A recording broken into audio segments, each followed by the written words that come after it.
Hello students, welcome to our channel. ज़्यादा बड़ा channel नहीं है, छोटा सा चैनल है। क्या पता फ्यूचर में बड़ा होगा कि नहीं होगा, होएगा, बड़ा होएगा फ्यूचर में। आज हम पढ़ने वाले हैं क्लास 11th का महाराष्ट्र बोर्ड का चैप्टर 1 बायोलॉजी। नेशनल एंथम जिसको गाना है गा लो, खड़े होके प्लेज जिसको करना है करो। चलते हैं अपने फटाफट चैप्टर पे। कंटेंट में देखिए हमारे पूरे 16 चैप्टर है। धीरे धीरे करके हम 16 चैप्टर पढ़ेंगे। धीरे धीरे मतलब थोड़ा जल्दी करके। चलिए फर्स्ट चैप्टर पढ़ते हैं, living world. Can you recall, पहले हम कैन यू रिकॉल के क्वेश्चन देख लेते हैं। What is difference between living and non living thing. Difference between living and non living thing, ये इजी है, बहुत इजी है। आप इसको एक बार रीड करके जाना, मैं आपको भी समझा देता हूँ लिविंग और नॉन लिविंग। देखिए, लिविंग थिंग ब्रीथ कर सकते हैं, ईट कर सकते हैं, और वो लोग ग्रो होते हैं, और वो लोग खुद से अपने one place to another place वो मूव होते, रिप्रोड्यूस कर सकते। एंड वो लोग के पास सेंस है, रहता ही है, समझे। और नॉन लिविंग थिंग में कैसा होता है, वो लोग खा नहीं सकते, वो लोग ग्रोथ भी नहीं कर सकते, वो लोग ब्रीथ नहीं कर सकते, मूव नहीं कर सकते, रिप्रोड्यूस नहीं कर सकते, and they do not have sense. समझ रहे होगे। फर्स्ट क्वेश्चन तो समझ गए होंगे। सेकंड क्वेश्चन देखते हैं। Analyse the character of living organism. Analyst पता करना है कि आपको कैरेक्टर ऑफ लिविंग ऑर्गेनिज्म का क्या क्या कैरेक्टर है। मूवमेंट, रिप्रोडक्शन, रेस्पिरेशन, एक्सक्रिएशन, ये सब जो कैरेक्टर है।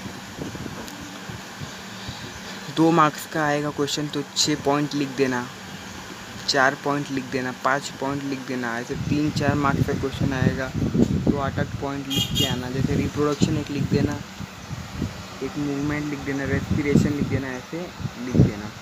वेदर ऑल, और third question, whether all organism are similar. अभी जितने भी लिविंग बीइंग है, लिविंग थिंग है, सब ऑर्गेनिज्म उसमें से है, क्या वो सिमिलर है, ये क्वेश्चन का मतलब। वैसे all organism are not similar, because देखो, कोई जो एनिमल है वो लैंड पे रहते हैं, कोई एनिमल मरीन में रहते हैं।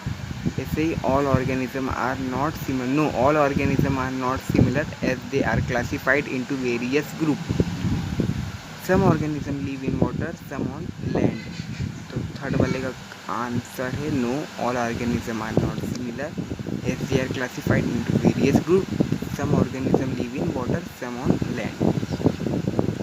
चलो अभी आते हैं।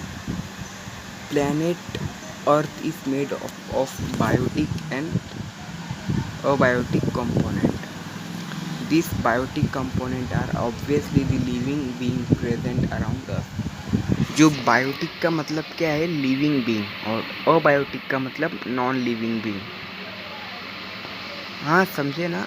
तो वही इधर लिखा है, the biotic component are obviously the living being present around us. जितने भी लिविंग बीइंग अपने आजू बाजू प्रेजेंट है, वो लोग सब किस में जाएंगे, बायोटिक कंपोनेंट में। The question is why do we call them living and how do differ from non living. ये क्वेश्चन का आंसर आप कमेंट में दीजिए। मुझे ये क्वेश्चन का आंसर पता है, मैं देखना चाहता हूँ आप लोग किस किस को। क्वेश्चन को पहले ध्यान से केयरफुली रीड करिए, क्वेश्चन का मतलब समझिए, फिर आप अपने शब्द में आंसर बनाइए। हाँ, अभी मैं आपको ये चैप्टर पूरा पढ़ा दूंगा, तो आपको सबसे पहले क्या करना है, खुद से जो क्वेश्चन आंसर है खुद से आपको रीड करना है। खुद से क्वेश्चन आंसर आपको आप खुद से अपना आंसर बनाओ। जितना हो सके आप अपना खुद से आंसर बनाओ। हाँ, जैसे कि आप क्वेश्चन एक रीड करो, फिर वो क्वेश्चन आपको क्या सही लगता है, उस क्वेश्चन में क्या क्या आंसर आएगा, वो आप अपने पॉइंट से लिखो। वो पॉइंट लर्न मत करना, आपको एक आइडिया आ जाएगा, फिर आप डाइजेस्ट का आंसर देखो, आपको कुछ आइडिया मिल जाएगा। समझ रहे। 1.1 basic principle of life. A. The living being the the living being once produced born has to survive. जो भी लिविंग बीइंग प्रोड्यूस्ड होंगे, हो रहे हैं, हुए हैं, born has to survive, वो लोग अभी सर्वाइव कर रहे हैं, करेंगे, कर रहे हैं. For survival it need energy and many chemical molecule. अभी वो लोग सर्वाइव कर रहे हैं तो वो लोग को क्या लगेगा? फॉर सर्वाइवल वो लोग को एनर्जी लगेगा. अब एनर्जी कहाँ से आएगा? एनर्जी हमको आएगा फूड से. तो अभी हम फूड खाएंगे तो हमको अभी हम खाना खाएंगे तो हमको थोड़ा एनर्जी आएगा. हम खाना नहीं खाएंगे तो हम सुस्त पड़े रहेंगे. तो एनर्जी हमको कहाँ से मिलता है? फूड से. For energy it has to perform metabolism. Metabolism is breaking of molecule, catabolism and making of new molecule. Metabolism is breaking of molecule. Metabolism जो है आपके बॉडी के अंदर जो मॉलिक्यूल है उसको ब्रेक करता है. देखो, मेटाबॉलिज्म को हम कैटाबॉलिज्म भी बोलते हैं. कैटा मतलब कट करना, याद रखना. एक छोटा सा आइडिया आपको मिल जा रहा है. कैटाबॉलिज्म मतलब कट करना. जो आपके बॉडी के अंदर जो मॉलिक्यूल है वो ब्रेक हो रहे हैं. ब्रेक मतलब कट हो रहे हैं. हाँ, आइडिया आपको मिल जाएगा. कट होना. And making of new molecule. Anabolism. जो एनाबॉलिज्म मतलब न्यू मॉलिक्यूल बन रहे हैं, न्यू मॉलिक्यूल बन रहे हैं. एनाबॉलिज्म मतलब ये क्वेश्चन आपको फिल इन द ब्लैंक में आ सकता है. हाँ, ये अंडरलाइन कर देता हूँ. ये आपको फिल इन द ब्लैंक में आ सकता है. इसको रीड कर लीजिए. अभी पॉइंट बी देखते हैं. From birth onward organism show tendency of growth and development. जब से जन्म हुआ है ऑर्गेनिज्म का, तब से ऑर्गेनिज्म कैसे ग्रोथ हो रहा है. इन ऑर्गेनिज्म में ग्रोथ एंड डेवलपमेंट हो रहा है ऑर्गेनिज्म का. जैसे माइंड का आपका डेवलपमेंट हो रहा है, ग्रोथ हो रहा है. आपका हाइट का ग्रोथ हो रहा है. किसी के हाइट का ग्रोथ नहीं हो रहा क्योंकि उसको जेनेटिक प्रॉब्लम है. इस हेयर का ग्रोथ हो रहा होगा, नाखून से ग्रोथ. एंड टेंडेंसी मतलब आदत हो रहा है. आदत है, ग्रोथ का आदत है. सिंपल वर्ड में बोले टेंडेंसी को मतलब तो आदत. This grow is a well orchestrated process. You might have observe sand mound. आपने सैंड का माउंड जरूर देखा होगा. मतलब छोटी पहाड़ी, समझ रहे हो? छोटी पहाड़ी, बोल्डर. बोल्डर मतलब बड़ा पत्थर, grow etcetera. This growth is not from within, hence this are not living being. छोटा पत्थर, छोटा पहाड़ी और सबसे बड़ा पत्थर. बोल्डर मतलब बड़ा पत्थर, माउंट मतलब छोटी पहाड़ी. वो लोग नॉन लिविंग थिंग और वो लोग में ग्रोथ नहीं होता है. Point C. Growth and development are not the process which have ultimate time span. At a certain point of time, the molecule of organ system begin to lose their effective working and become old. This is aging processes of the body. Growth and development are not the process which have ultimate time span. जो growth और development वो ऐसा process नहीं है जिसमें कि unlimited time span है. आप एक सर्टन पॉइंट पे आप डेथ हो जाओगे. तो at certain point of time the molecule of organ system begin to lose. मतलब आपके जो बॉडी का जो ऑर्गन सिस्टम है उसका जो इफेक्ट वो लूज होने लगेगा.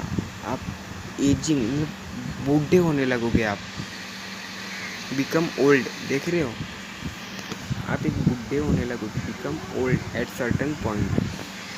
This ageing process of the body. Point D. Life has to continue, hence the organism try to produce a young one like itself. It is possible due to reproduction, sexually or asexual reproduction. This ensure continuity of phrase. The life जैसे एक organ है, दो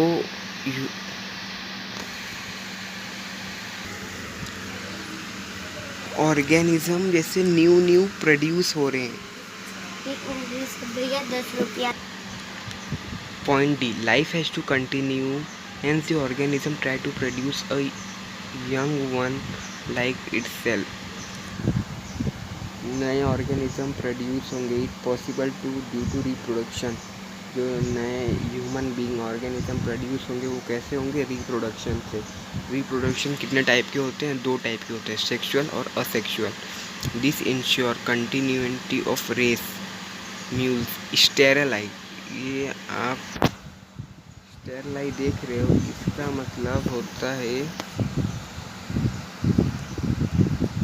ये स्टेरलाई का मतलब होता है जो ऑर्गेनिज्म रिप्रोड्यूस नहीं कर सकते। स्टेरलाई का मतलब क्या? जो ऑर्गेनिज्म रिप्रोड्यूस नहीं कर सकते। देखिए इधर लिखा है sterile worker bees do not reproduce yet are living can we call reproduction as inclusive character of life. अभी as the body loses its capacity to perform metabolism the organism die. अगर आपकी बॉडी मेटाबॉलिज्म नहीं बना पाएगी तो organism die हो जाएंगे, मर जाएंगे। F T any living being respond to thermal chemical और biological change in the surrounding. अगर उनके सराउंडिंग में थर्मल चेंज मतलब हीट का चेंज, केमिकल चेंज मतलब उनके अंदर बहुत से केमिकल चेंज हो रहे हैं, बायोलॉजिकल चेंज मतलब आपका हेयर ग्रोथ होना, एक तरह का डेवलपमेंट होना, बायोलॉजिकल चेंज बोल सकते हैं। This unique property of living being.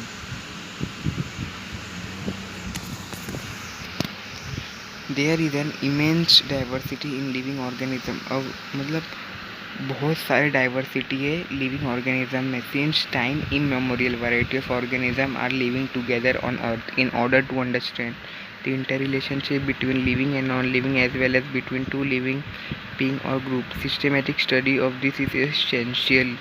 कोई भी लिविंग बीइंग को इतने टाइम से, since time immemorial, since time immemorial, immemorial मतलब हमें वो टाइम याद भी नहीं है कितने टाइम से variety of organism are living रहते हैं साथ में, जो हम भूल चुके हैं। इमेमोरियल जो नहीं याद है। In order to understand the inter relationship between living and non living as well as between two living being और ग्रुप। इतने सारे ऑर्गेनिज्म को हम एक साथ नहीं पढ़ सकते, हम इसे सिस्टमेटिक टेबल में अरेंज करेंगे, इन्हें क्लासीफाइड करके हम पढ़ेंगे।